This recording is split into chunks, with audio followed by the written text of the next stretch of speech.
Ladies and gentlemen, good afternoon. Let me welcome here our distinguished guest, who came from Canada, right? Yes, yes. Her name is Gillian Ferrabee. She has so many professions that we would be here for an hour. She started, started as a modern dancer, then she became a theater and movie actress for 12 years, right? Several years. Yep. Then she got the most exciting job of dreams in the Cirque Du Soleil, which is one of the most famous cirque companies in the world. We'll hear a lot about that. And all the way through working as the creative director for the Cirque du Soleil, she started her own company, which is actually very, very new. It only started this year. So we'll also talk about that. We have met a while ago and also enjoyed the previous lecture. I would like to do it slightly differently, maybe in you asking more questions during our talk. You don't have to wait until the very end. If you feel that there is anything regarding your own creativity, really, you would like to ask Gillian once we have her, you can do so, right? So no matter what we talk about or at which point of her life we are, at the moment, just raise your hand. My name is Veronika Bednářová and I am a journalist in my normal, real life, just for you to know. So welcome again here, Gillian. Thank you so much. Thank you. I have two things. One, if someone could give me one of the blue cushions, because I'm a kind of short legs and I'm really bit. And the blue, because it has to match. And Veronika, I was thinking, maybe when we do a question and then when we're finished that subject, we can check if anyone has a question. I'll be checking them very carefully. Don't worry. I'll be kind of watching them as a hawk. So if you scratch your head, if you even if you guys wanna maybe come closer, that's fine. So we feel more maybe intimate. And if you feel like you want to leave and you don't want to be in the front because you're going to leave, don't worry about that. People leave. It's fine. Don't worry about me feeling sad if you leave. Well, so Gillian, when I imagine you being sort of young or as a child, in your childhood, and you told your parents, I want to become the casting director for the Cirque du Soleil and find the new talents, performers, artists, and new media specialists for the development of Cirque du Soleil, they would probably be shocked. So what was your plan as a very young woman to be? Well, so my mother is a very well-known industrial designer now, but she went to school in London, art school, and then she worked with actually, her graduating project was a chair that Terence Conran, does anyone know Terence Conran? Anyway, like Philip Stark, designer, manufactured. And then when she was 21, she went to New York, and then she came to Montreal. And design, industrial design was really coming alive at that time. It was being defined. So she was the only woman on the teams that she worked in. She did we had Expo 67 in Canada in 1967, and she did pavilions. She was interior designer on an airport. So I grew up with a mother who was extremely creative, and she physically creative with stuff. Everything. When I was 10, I wanted to paint my bedroom. I don't know if everyone here ever said to their mom, I'd like to paint my bedroom. Well, I had to do a study of the space, how I used it, how the light came in, and then I had to budget the paint and go to the hardware store and basically do a proposal, So that was your first creative project? Yeah, but it did teach me to reflect on space and light and, not just I want a pink room. I think I probably said I want like a purple room, and she was hoping that would help me understand that I didn't want a purple room and I didn't have to paint it a second time. She also started an alternative school in my city that had a lot of the arts integrated with education. And then just as I was coming into my teens, she did her PhD in the sacred geometry of the visual Islamic arts.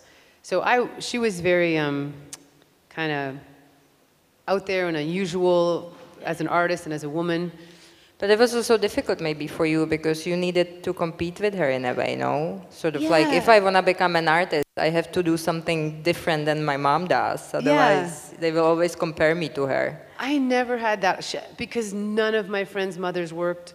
Everybody would tell me, you're going to be a delinquent because your mother works. You know, it was a long time ago. And so she's always been an inspiration, and she's, you know, did all kinds of crazy artistic activities with us.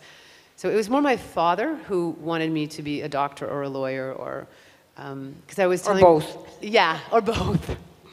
Or yeah, because I was very, very good in school and got scholarships in academics.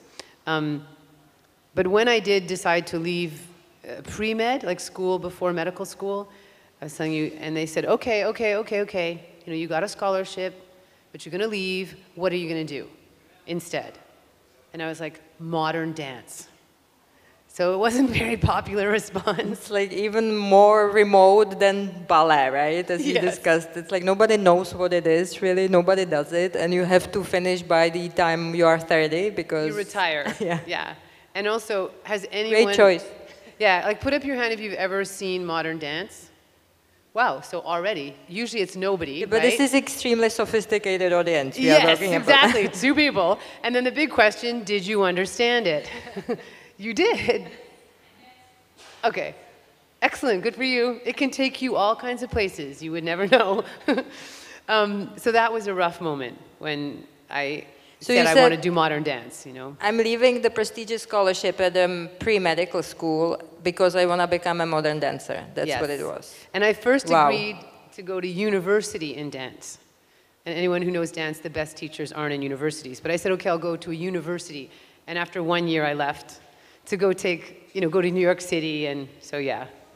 But when we said sort of decorating your room aside, your creativity path started with movement. That's what it is, right? You started to move, and then it suddenly wasn't enough. Why? Well, I wanted to be a dancer, an actor, and a singer. But when I was young, different now, you had to do one thing. People would say, choose one, you know? So I was, in my young logic, I thought, well, you have to do dance young. Also, when I was 10, I saw Charlie Chaplin, you know, the artist Charlie Chaplin. And I said to my mom, I want to be Charlie Chaplin. So I just thought he was so brilliant, you know. So it was shifting sort of every time you saw somebody you wanted to be. Yeah, no, Charlie, I stuck with him for a long time. But dance, after a while, if anyone's a dancer, 2 things made me change. One is just injuries, like when you're hurting more and more and more. I had surgeries, and then also I felt like I at some point I needed to talk. You know, it's dance is mute. The artist doesn't talk more now, and also you're not really supposed to have a facial expression. So you're doing like something really hard, like spinning, and you're supposed to go, like you can't go, you know, you can't make, so I started to feel like I was numb, you know. And also you need somebody to create a movement for you, so you are always just a puppet of somebody else's creativity, right? Yeah. But you, as we look at your career path now, you wanted to create stuff yourself, not to be sort of led by somebody else. Yeah. So that's I think important to have not the ego necessarily, but the need to express yourself. Yeah. As a dancer, you have room to interpret the steps, but I was very lucky in Montreal, in Quebec, where I live. The 1980s were extremely creative time in that culture. You have Robert Lepage, Cirque du Soleil, La La La Human Steps. Basically, the French culture had been suppressed under the church for a long time, and they had their own, what is called the Silent Revolution. You guys had the Velvet Revolution? Is that what it's called? Yeah. I don't know how you say, Václav Havel. Yeah, so I get goosebumps because the similar thing happened without the war. And when the French culture took back the government, education, business, they started to make art, and they said, can I say fuck? Anyway, they said, blah, blah, to everyone else in the world, in London, New York, Paris, we're going to create our own art. And it was very collaborative. So the dancers would improvise, that would create the steps, And this is Cirque du Soleil, that's the same culture that we talked about. So I stayed there because as an interprète, which means as an interpreter or an instrument of a director, you were actually given tremendous voice. So that was why.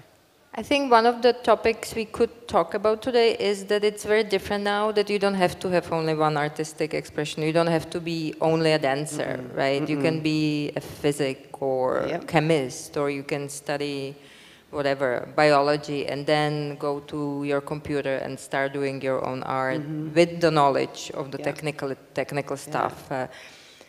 Are there any questions about that? How sort of the landscape of creativity has changed really drastically in the last 40 years. It's true. So and when I started being a creative director at Cirque du Soleil, we would, I was meeting artists working in Los Angeles, San Francisco, New York, and you would meet someone who was, let's say, a graphic designer and a developer, maybe a Google, and then they would tell you, oh, I have a band, and you might know this, in a way, like, almost everybody has a band at some point, right?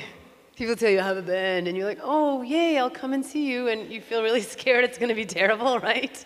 Especially when you're 20s.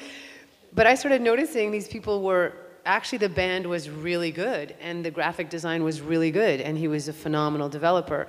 So I think there's something that's happened with the generation of, the internet, information, technology, that a creative person somehow is just more able to do many things at the same level. Yeah, and it's not also just like, okay, I have my day job, which is graphic designer, and then I close the shop and I go and do my hobby, which is rock band, right? A band. It's like I can actually enrich each other by, being inspired and maybe help with my graphic design, the new poster of my band and stuff. So it's much more interconnected. And there's so much disruption and innovation constantly now, because of, we call it technology, but just the speed of the way things are changing. And someone at Cirque said to me, they were a business person, and they had gone to a course on how to work with creative people. This happens all the time, how to work with those crazy creative people. And the person had said to them, creative people are able to take ideas that aren't normally connected and connect them, find connections that most people don't see.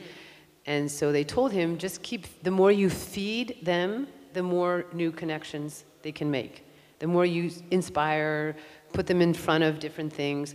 So I think this generation that is allowing themselves to touch, because you can program your own music now, you can make your own CD, this allows them to learn many, many things and then see connections that become new apps, new applications, new programs, because they're always feeding their imagination. Yeah, absolutely. And it's also thinking much more globally and maybe finding inspirations elsewhere, which wasn't that easy back in the 80s, 90s when you were starting. But anyway, you started to talk about one extremely important thing, and that's the sort of notion of mutual collaboration when creating new things. You said that was the sort of niche, or that was the that was kind of the breeding ground in Montreal when you were sort of becoming an actress. How was it? What does it mean, this collaborative sort of notion or soul? How does it represent itself?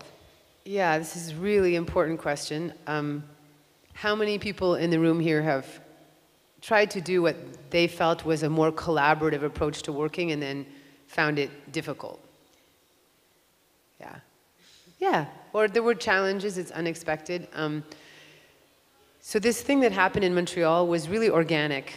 I think because there was this idea we're not going to ask anybody else, so even if we make mistakes, we want to do it ourselves. And so they stumbled on some principles that work, but that are harder to implement on the outside of that little ecosystem of Montreal. So one is that nobody owns the idea. So when Cirque was first creating shows, they had a budget and they had... Cirque du Soleil, you Cirque mean? du Soleil, yeah, sorry. Cirque du After a Soleil, while, okay. you get tired of saying du Soleil, du Soleil. So you just say Cirque, so that's Cirque du Soleil. The companies, even the smaller companies, you'd have one idea, you had your team of artists, and then you just start in rehearsal the first day. And you have nothing on paper, no script, no plan. So in that case, it's who's in the room that's important. So Franco Dragon, who was the director at Cirque when I was doing casting and before. And also the founder? Also the founder? He was just the creative head for the first 10 years, and then he started his own company. But he would audition artists, he would test their skill, and then he would have a second day where he would do improvisation with them. But he wasn't really watching their improvisation.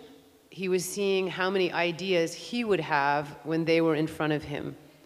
So he would notice that this artist inspires him. So he's with them and he's like, okay, show me you're a king. Show me you're a dragon who's drunk, who spits fire. And they would keep improvising, but with some people he had no ideas. They could be brilliant, but he would just be like, I don't know, act like a gorilla, I don't know.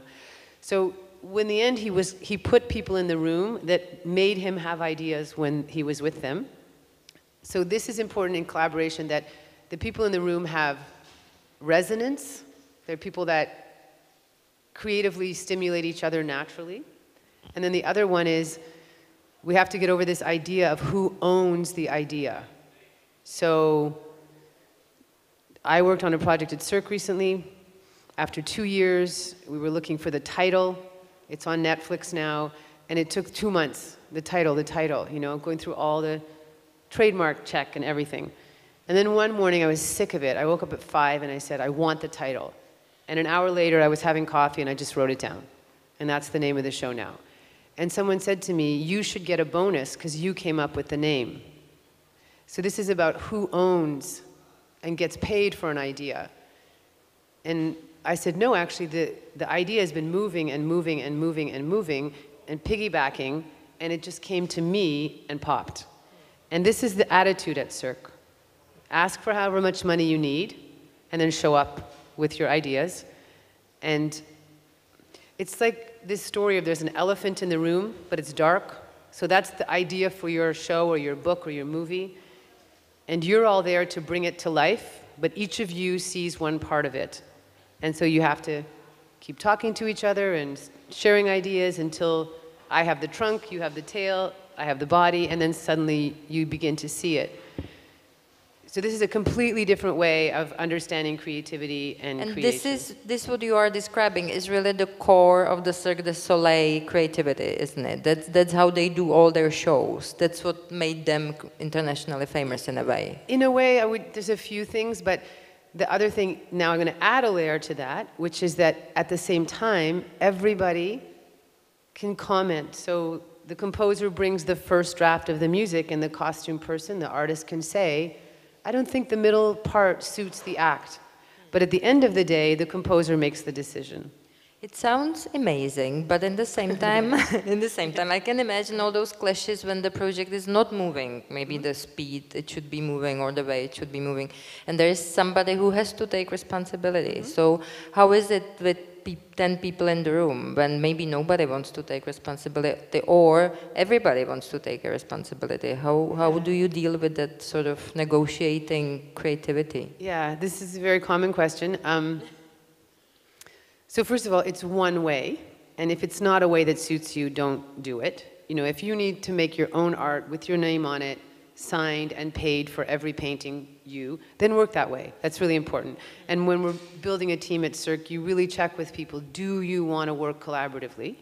No. And sometimes people say yes because they're tired of working alone, and then halfway through they're like, I want to work alone. So one thing is that, and the other question you just said is people are very scared that when you stop putting boxes, this is your box over here. You know, you write the script and then you give it to the director and you don't get to say anything. We're scared that when we leave those boxes that it's going to be chaos. You just asked, like, what if it doesn't work? What if we're in month 2 and nothing is happening? And the truth is, if you have 25 professional creative people in a room and nothing's happening, they know what to do.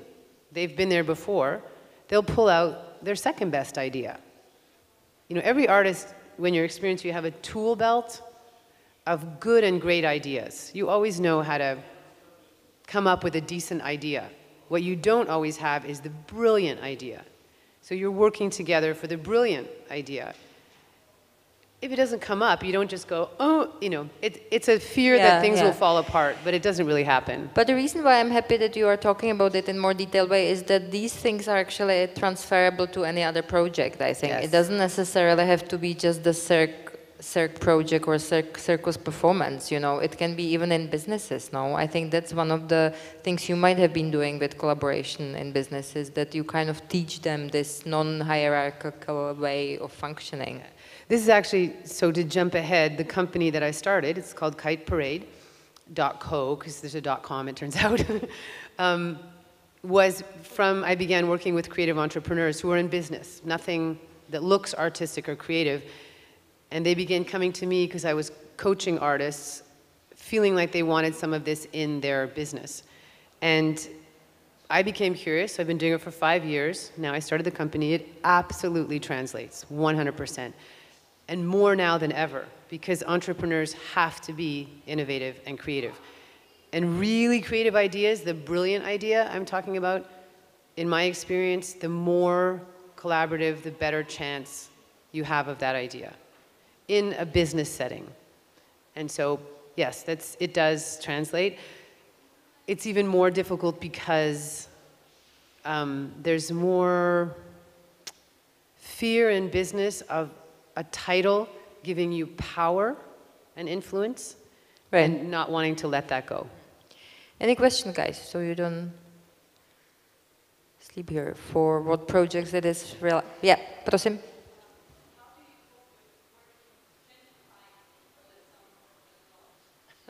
Thank you.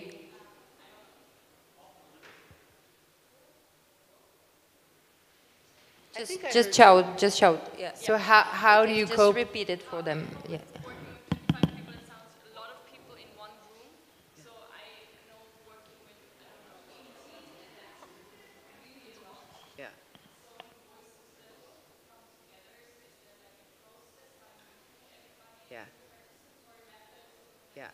Yes, good question. So she asked if you have that many people, 25 in a room, and everybody's voice, and how is it basically organized?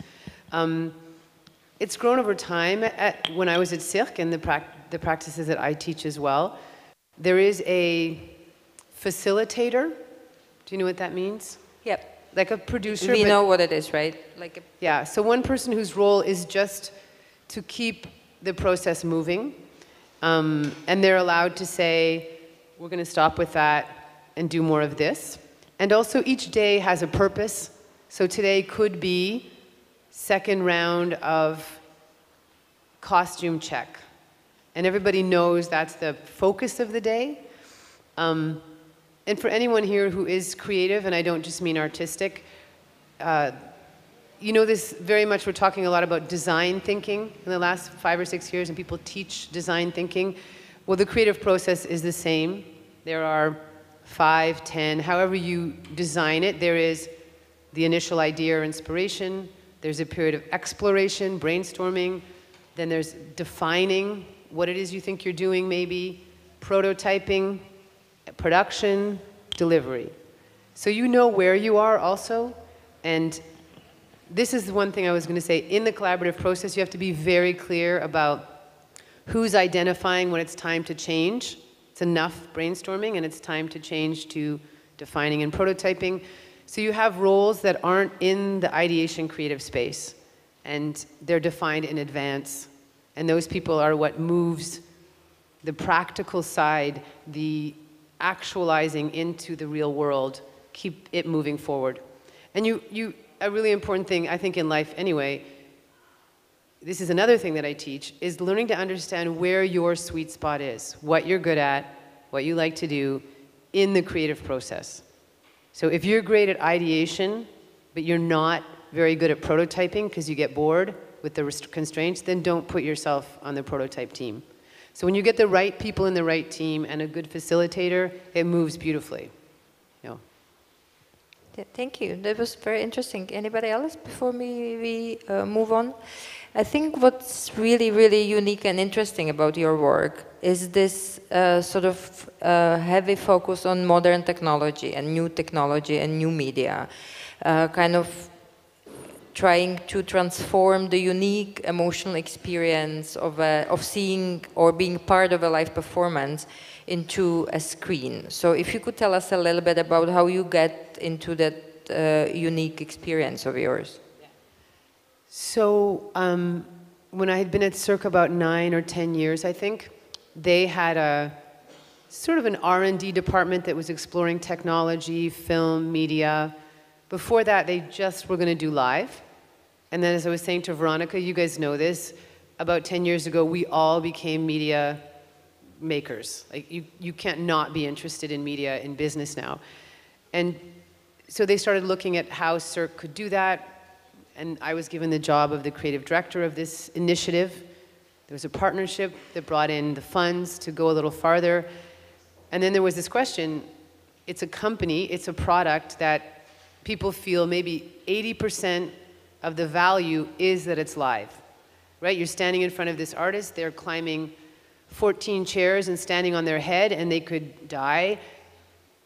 Is that really interesting to watch on a television? Well, you don't believe in it in television, right? No. There's no trust that the people are really doing it, that it's no, you know, trick, or that it's not a substitute person, or that they just maybe edited it, or so there's not the real fear of the real moment. It's not here and now. That's it doesn't grab you. Yeah, it's not here and now. You can do your dishes and watch someone on a trapeze on television, you know? So this, and also the other thing that's really important is a kinesthetic. So I don't know how many of you feel it, but our bodies talk to each other all the time. So when it's just biological, it's our animal nature. So when somebody is doing something in front of you that's incredible, not just scary, but like you didn't even know a body could do that, your own body goes like, what? You know, when they do contortion, like you can't help, for me anyway, my own liver is like, where did her liver go? You know, when they move backwards in contortion, you're like, where is her abdomen now, you know? So there's a very visceral element that media, in principle, doesn't give you. Yeah. I'm sorry, we have this very famous Czech circus here. It's called La Protéká, and always when I see them... I know Rastia personally. I thought you would, yeah. Anyway, but always when you see them, you are like, you know, physically enjoying the movement of their bodies, right? But this guy, I mean, a little anecdote. I did auditions here about 10 years ago, and he was giving a theater workshop. His company hadn't started yet, and I was like, when you do casting, you know talent. Like, you know it in 3 seconds. And I was like, this guy is going somewhere. And we kept in touch, and I wrote letters for him for grants, and actually he just texted me last night. It was like, you're in Czech Republic and you didn't call me? So he's a genius. I didn't know that. He's like he's a genius, this guy. So yes, it's very visceral, his work. Funny, and you know, the sounds they make, and everything is, if you're in that space, you're going to have a response in your own body, you know. And how do you transform this into the new media? Is what? How do you transform this into the, you know, two-dimensional screen? So the good news is what happened at the same time is virtual reality, augmented reality, mixed reality started to be created. So I studied the Cirque shows and found 8 principles that are part of why it was such a profound experience for people, and which ones could be translated. So an example at Cirque, if anyone has seen a circus show, but also Cirque Boutique is the same. Yeah. You're watching the stage, like you're doing now. You're used to watching me, right? Nothing's happening behind you right now that matters. But in a circus show, I'm watching the show, and then, oh, you know, somebody falls from the ceiling, and I'm like, whoa. And then, you know, some character comes and talks to me here. When what's called your proprioception, so your awareness of everything around you, gets woken up, like if you guys, just everybody who wants to, turn and look in the back of the room right now. Like, you know. And then you come back and look at me, your body has an awareness that lasts a little bit in the back. When this happens, people become more present, and therefore whatever they're watching stays in their memory and touches them emotionally more. So I understood that if we did Cirque film in virtual reality, which is 360, people would feel more moved than on a flat screen. So we began developing, working with a company in Montreal that is a world leader in virtual reality cameras for live. And we just tried to understand how much to put where and when. And we created a first piece, and it won the Emmy, which is the media awards in the United States. It's like an Oscar for the media. Yeah. Another thing to understand, if you've seen any kind of theater show where the audience is around, not just here, but around the performers, this also makes us engage more, because we have ancestral generations of history of sitting in circles around a campfire, telling stories. And when you can see, if you're just looking forward, you can kind of tune yourself out and just get lost in the movie. But if you can see other people reacting, then you become a community. So we started looking at online, if you have a TV show that's airing, but you have a Google Connect camera on your television at home, and there's 3 people in your living room, you will see something on the TV show that only people with 3 people in the living room will see, if you understand. Or if you're one person at home, there's a scene that isn't in the television show because you're only one person. And then people get online if they love the show and they say, did you see that scene where, I don't know, the dragon came into the living room? And you're like, no, I didn't see that. Someone else is like, I saw it. And then everyone gets really excited trying to figure out, other than the product of the TV show, what was happening? Why did he see it? And eventually you realize, you know, it was raining at your house, or there was 3 people there. And so we began exploring, gets a little detailed here, but the principles that worked live and which ones could be transferred into the media space. But at the same time, the media space exploded, right? Open source. So I don't think it would have worked as well if there had just been television. Yeah, I think one of the interesting ideas of yours in your research is actually that we are sitting too much when doing the screen. You know, that everybody sits in front of their computers or with their cell phones on their laps or in front of any device. And the movement, it's really what creates the mutual community. I mean, that's why we have festivals, that people walk and talk together and share the experiences together, which you can't do with the screen. What is the future of this? Can you like see maybe some moving screens, or people would be walking, seeing stuff, or what is the near future really of this development? There's lots of potential. In a way, what's holding it back is the business interests, because they want you to buy this and get stuck to it. I mean, there's a truth to that. They want you to buy another one, and then they want your eyeballs. You know, they want to sell advertising through your attention. But that issue aside, maybe some of you have heard of Team Lab. It's out of Tokyo. They have an exhibit right now at La Villette in Paris. And they're an example of people that, I could probably do this only standing up, but sure. What you have now are like VR domes. So instead of the VR being on a headset, like over there, it's actually in a whole dome.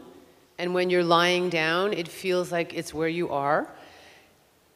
They have, for instance, there's a really amazing research center in Montreal, and I saw an exhibit recently. Like technology research. Yeah, Société des Arts Technologiques. So this dome, you can project onto it or from behind it, but you can also put sensors in the dome. So the dome can feel body heat, can see if I come close to you. You can even wear a necklace that takes your heartbeat, so it understands whether you're excited or scared or not. And then the content changes based on you. So one exhibit, you come in, and there's gorgeous stuff moving all over the dome, and there's this ambient kind of DJ music, and everyone's like, wow, wow, wow. And then they place 3 plants, 3 people in this space that are there to show people the potential. So we're all going like this, and then 2 of those people come and stand next to me, and the content changes. So then I move away, and I move back. Short story is, there's 25 people, and you all understand that when you come together, certain things happen in the content. when you come apart, certain things happen. And what eventually happens in about 8 minutes is the whole group starts to run around the space in a group. Because the most interesting content is when you move together.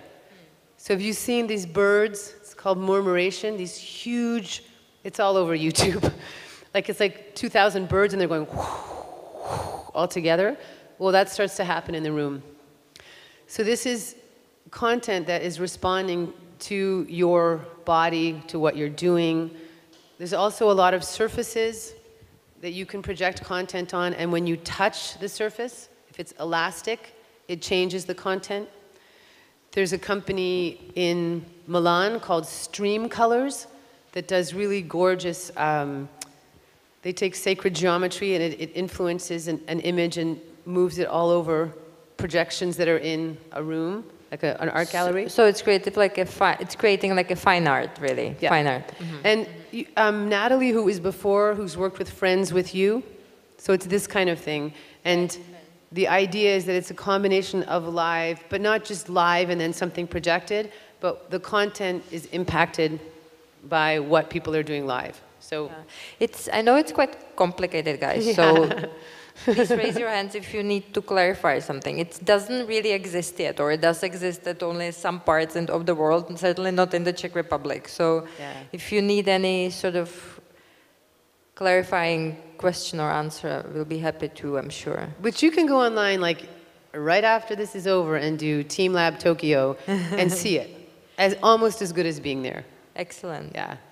Well, we are all disciplined and we have our cell phones off, so they can't do it now. It'll still be there. Yeah. But I mean, you again touched one extremely interesting and I think innovative topic, which had been in the discussion about media for a while now, that your attention, guys, is actually worth money. That there is a lot of subjects online competing for your attention, for your time, wanting you to look at their bad content, so they would make money on you. So my question, I guess for Gillian, who is the specialist in those things, is how do we create the good quality content in no matter what kind of media we are thinking of, whether it's to write a short story or a poem or a book or make a picture and put it online, and how do we get it into our audience? How do these people make good content and get it to an audience? Yeah. What would be your recipe for doing so? Let's say somebody wants to start being a photographer. How do you do that? With so many possibilities as we have now. Yeah. I can give you my advice, but if I knew the answer, I would be a millionaire. Because everybody wants to know how to get to their audience. There is a difference between marketing, which is getting to your audience, but you're also wanting them to buy something, versus just finding your audience, of which some people might buy or not. I think for artists, the only answer is ever be as true to yourself as possible, because that's how people can recognize your voice. And then after that, I mean, it's the people I know who have had remarkable success with that are people that are real risk takers with the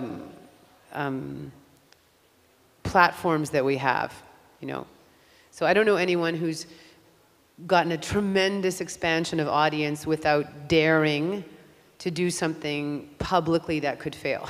So you have to take chances, with everything, how you use Instagram, how you use YouTube. Just play with it like it's another creative tool and don't get trapped following what people are telling you you're supposed to do with it. And maybe now, looking at it from the other side, how do we protect ourselves from watching too much of a bad content online, thinking that it's art, while in fact it isn't? Yeah.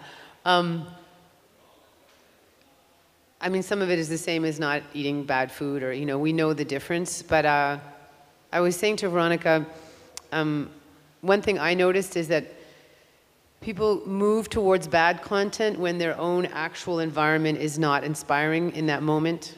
So, you know, on the subway. That's interesting. That's very interesting, actually. Yeah, I noticed that about myself. So I was saying, for instance, you know, the difference between reading a good book in a hammock in a backyard somewhere or reading a good book in a noisy environment that smells bad. And if your environment is bringing down your sensory awareness, then you also won't be able to distinguish as much what is really good for you or not in terms of content. Because if you're already fighting an environment that is not conducive to you, it's hard to also notice whether this is actual content you want to give your time to. So if you notice yourself asking the question, the next question to ask is, how do I feel where I am right now? And if you go somewhere that you feel better, you will know better whether this content is really serving you. Because sometimes we're using it to numb ourselves, not just internally, but from an external environment. So I don't take the subway very often. I mostly bike or drive. But I noticed when I started taking it that that's when I was watching the stupid stuff. You know? So I decided to bring a book or to just be quiet on the subway and watch people, but not sort of avoid being there by watching silly stuff. So it's just a thing to do is check if you're just not happy where you are and go somewhere you're happy and see if you're still interested in that content. I'm asking the question because there's this vivid discussion about the negative impacts of modern technology, especially on children, and it has been going on for like a decade now. But nothing that horrible has happened yet so far, or has it? I mean, what's your take on these? Like, you know, that we will all lose our own identity and we will just only have the fake digital identity. Like, how do you see those negative thoughts? I think it's a thing of our time that it hits a point of human nature, but there's been something else before that. You know, there was a lot more drugs when I was young that people had to be smart about, you know. I'm sure everybody here knows this. There was this time when everyone thought that all our children were going to become like the movie WALL-E, you know, just like watching all day. So it's more the opposite. Instead of saying that technology has this power to neuter our children, it's just to nurture them with other stuff, is to make sure that you're giving them in creative input and movement and fresh air, which will allow them to make their own choices about technology, I think. It does have an addictive component. You know, it's designed to be addictive, but so are a lot of things in life, you know. So. Any questions, guys? About anything? Anything. About anything. We should close the door because it's getting... Anything but what do you eat for breakfast? I used to get that all the time. I don't know why. Okay, there's a gentleman right here on the left.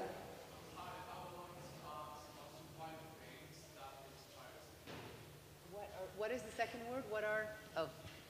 I would like to ask how to find things that inspires you. Oh, yeah. Good question. Very good question. How one can or how I do? Both. Like all people. Yeah. I know about all people. It is a real question because you said something before. When I first joined Cirque du Soleil, one of their cachet as a company was that they went and found things, like they had contortionists from Mongolia. No one in America had ever probably knew that Mongolia existed. So there was this allure of the exotic. And we would have to fly to Mongolia to find people and, you know, fly to Cameroon. And then within 3 years, when YouTube came out, the people in Mongolia just sent us their videos. And we still went later, but there was this accessibility. So to be inspired, to some degree, things need to be new to feel inspired. I think we all have things like nature inspires me, period. I never get tired of it. But I need to go to new nature places. So we have access to a lot of kind of apparent information. So again, I kind of keep going back to the same thing, but I would say focus on your senses for inspiration, taste, smell, sound. Find new things that inspire your senses, because just the visual is so overdone, it's almost impossible to truly feel inspired. you know, some of the new technology experiences in art galleries and stuff are done with blindfolds, and that's just to get people back to their other senses. So that would be one answer is, you know, again, my mother was really creative and kooky, so once a week we would have a blind meal. We would have dinner with a blindfold, for real, and we wouldn't know what was on the plate, so we would be like, well, I think that's carrots, you know, and then we also had a silent meal, which mostly ended up being giggling, and I think it's just because she wanted some quiet. She's like, I have a new game, you're gonna be quiet. But I got a lot of sensorial stuff like that when I was a kid, and I think we're missing that. So I would just like try things in your sensorial realm out of the norm and see if that inspires you. Were you watching a lot of TV as a kid? When I was a kid, we didn't have a television my whole childhood. I know. Well, that's unusual for Canada, isn't it? Yeah, my mom was really, she's a pioneer. I mean, it was not always good because I couldn't talk with other kids about the shows at school, you know? But we had one for 1 year, I think, yeah. So. Wow, so maybe that's why your creativity comes from, that you had to sort of entertain yourself, no? A lot. Yeah, a lot of imagination, for sure. You have 3 brothers, right? Mm-hmm. So you played a lot together, I'm assuming. Yeah. I don't know about anyone else. We played like 5-hour games. Like I remember Saturday, off you go into the woods, make up a story. Yeah. So that's probably useful to throw away your devices every now and then and just be without it. Or would you recommend this kind of offline detox time to time? A combination of making sure that you're turning it off sometimes and also finding ways to use it creatively, because it's not going to go away, you know, not that I can see in the near future, yeah. So, yeah, just learn programming, learn coding, do something that makes the tools also creatively empowering for you, yeah. Have you ever thought that your creativity kind of dried out, that you also had to go to the corporate world to have like a normal 9 to 5 job? The only time I did was at Cirque, so it's not really normal. And no one's ever asked me that question. No, I've never run out of creativity. I have more than I have time to make. Yeah. Like, how busy are you now with the new company? Do you have a lot on your plate? Like, what are the most interesting projects here for you? Oh yeah, one thing to tell you is I've done meditation since I was 16, regular meditation. I think, strangely enough, that helps creativity because you empty, you know, on a daily basis, and that leaves space for new stuff to come in. The company, I'm working with the Philharmonic Orchestra in Auckland, New Zealand, and they're looking at ways to bring people into classical music using technology. So a lot of ideas of how to do that.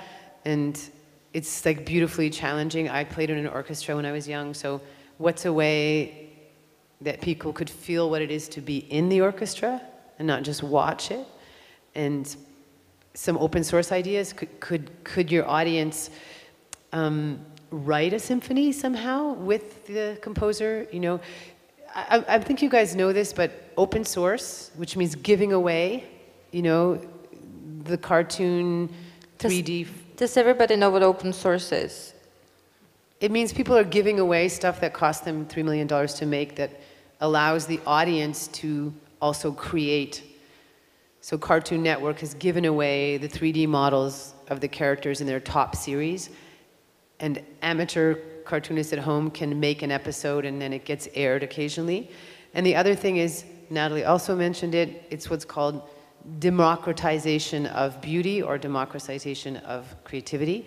So this is an idea that you let people become a part of an œuvre d'art. So, like you can write your own TV series, for example, like an episode, right? That's the... You have to design it so that they don't just write it, because they're probably not good enough writers, but where they see their contribution, and where the person who's actually writing it allows their ideas to join with theirs.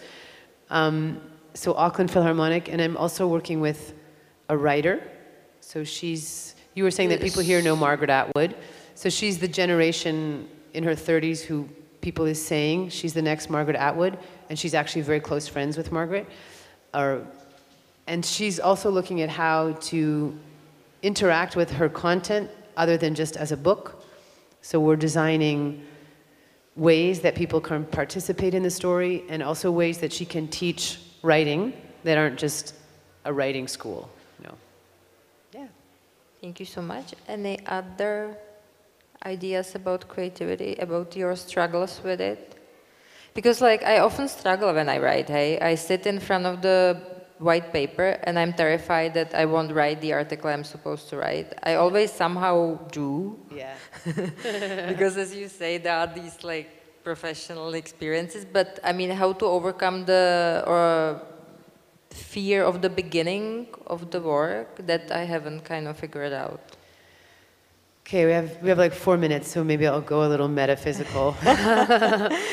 Because I work as an individual coach with some, very accomplished artists, writers, musicians, and I think that particular fear that nothing will come out is very common. Like, there's 5 big fears, It doesn't make me feel better. No, but I'm going to tell, there's something good that comes after. So there's like 5 big fears: that it won't come, that it won't ever be good again, that you'll never be famous, that you'll be famous. It's equal fear for, because then you'll be famous and all that. Most artists are introverts. And also that they will finally find out that it's not good enough, and that all the previous stuff was just a coincidence, right? Right. It turns out Margaret Atwood is not a genius. We've decided, right? Like, they'll just go, we made a mistake, you can go back home, right? All of these fears come back to 2 points. One is, if you don't have enough contact, Natalie said it, with the intention of why you're doing it, because that can help. And the other one, and this is in a way metaphysical, in a way not, is at some point an artist has to face, where do my ideas come from? And in science, no one has ever been able to locate an idea. It's like you can see light, like we can see light particles, but we can't see an idea. You can't locate it in the body. The brain responds, but where does an idea come from? And then you go to, where do we come from? We also don't know that, really. So there's a point of needing to accept that when it happens, you are only partly responsible. And your job is to sit in front of the computer and have ideas and take notes and create structure and all the things you train to as a professional. But whether really good ideas come or not is actually, you're only 85% responsible. So the fear is because we don't want to acknowledge the other 15%, which is, I didn't make it come in the first place, really. And in our society, we like to think that person is smart, they have good ideas, they're talented, they always make nice paintings, great music. One of my friends is in Arcade Fire, and if you ask them, as you know, part of it is you and part of it just happens. So I think when people surrender to that truth, you get less scared. Because there's nothing you can do about the 15%. There's nothing. You just sit and wait and do what you got to do, right? But you eventually realize you've just got to start. And you have to always know you'll get good enough, right? And live with that. I don't know if I'm 100% happy with it, but okay. Yeah, right. You didn't give me a magic pill. Guys, what are your other questions about being creative? Because I think also sometimes I understand this 85 versus 15%, but I think we all know the times when we are so overworked with other stuff. Maybe it's family, or maybe it's some other special project, reconstructing a house, whatever, sick parents, that we simply don't have even the energy to create, And I think it's often for people who are maybe plunged into their day-to-day jobs, that they would love to be an artist and they feel it, but they just don't allow themselves to do so. There's a truth for creativity. You have to have certain conditions. You have to have had enough time for yourself. Otherwise, you're just exhausted and you need to sleep, And there's some neuroscience also that people have their best ideas often in the shower, in the bath, walking their dog, peeing. The other one... It's all connected with water, right? That you talked about. And actually it's connected with like familiar sensorial input, but that's a little bit different, but there's no high stakes. Because fear contracts creativity. So deadlines, actually artists say it helps me. You actually create despite the deadline, but it makes you more scared mostly. So that's a whole other lecture, but there are certain things that have to be there for creativity to flow. And one is, if you're too overwhelmed and too tired, you'll rarely get your best idea. It's just a fact, you know. Which is maybe again true even in the non-creative jobs, that you have to be in a good condition in order to create new ideas for new projects and stuff. Doesn't necessarily have to be a painting or anything like that. I mean, I think if what you're saying, another thing I'm doing with my company is really trying to change the way people try to be creative. I'm working with the Neurological Institute in Montreal. So in science, business, the arts, and I don't know, I say to people sometimes in a room, in terms of getting new great ideas, do you really think sitting around a table in a room, usually with no daylight, no fresh air, no music... Like in the elementary school, right? The same thing. At the what? elementary school, same thing. Yeah, and usually with your boss breathing down your neck, possibly. Is that really where we think we're going to get the best ideas? Not, right? So it's time to start doing brainstorming sessions outside, with music, standing, dancing, something coming into the environment. Not dancing the whole time, but things that are actually going to support creativity. I also think there's this new notion, or not new, but in the last decade, notion for businesses, innovate or die, right? That they all feel that if they don't innovate, they will just go bankrupt, like Nokia or whatever. Kodak, yeah, some of those magic miracle companies which don't exist anymore. I don't know about innovate or die, because that's, you know, a little It's dramatic. pretty strong. Yeah, exactly. But I think, yeah, you've got to, it's as much not getting attached to the past as it is, they're the same, you know? Because Kodak, for instance, had a research and development lab that was making digital cameras. And they said to them, you guys, this is what's coming. We got to move towards digital. And they're like, no one's ever going to move away from film. Film's amazing. So they were attached to their history, you know. Yeah. So this is interesting case study, actually. Yeah. As much that as forward. You got to do both, because you have to release the past to have the bandwidth for the future. So it's both, you know. Guys, we have like 2 minutes, and I still have a lot of questions, so now is your time. But it has to be the question. Ask a question or die. Sorry, I don't want to be that drastic. How do you see the world in the next 10 years, in 2028?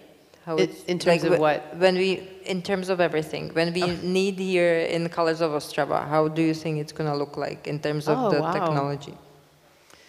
10 years is a really long time now. Yeah, I think so. I mean, it travels so fast now, right? The change is so fast. Yeah. So my hope is that there are tree houses everywhere and that things are happening at different levels, that we're connected to other festivals at the same time, and that people are doing less sitting listening to me and more of their own play. My answer. Thank you so much. Thank you. Huge applause. Thank you.